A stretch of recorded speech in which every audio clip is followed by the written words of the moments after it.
Hi guys, so it's been a hot minute. I have had such a busy day. How are you guys doing? I hope you guys are doing good.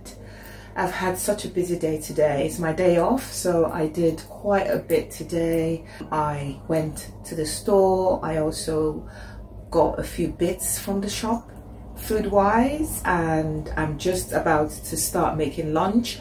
So today I thought I would do a recipe that I used to do back in the days. I've also done school run and the kids are home, so I'm just gonna give them a bath, or they're gonna hop in the shower soon while I prepare lunch. So I thought I'd do a recipe that I haven't done in a long time.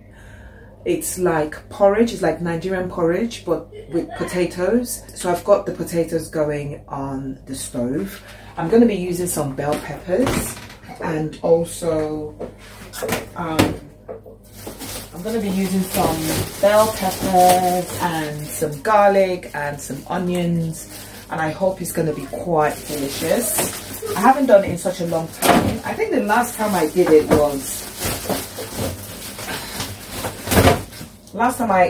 it was ages ago. And yeah, I'm hoping I haven't lost my touch. So I'm going to be using two colors of our bell peppers today. I'm going to be using the green one as well as the red. So these are the bell peppers I got from the market, not bad in price. And do I still have carrots? Let's see. Yeah, I'm also going to be using some carrots as well. I'm going to be using those carrots. I think I need a bit more. Yeah, so I'm going to be using those as well. I should have added the carrots inside. Yeah, I think I should. Yeah, I'll add the carrots in real quick. Is this enough?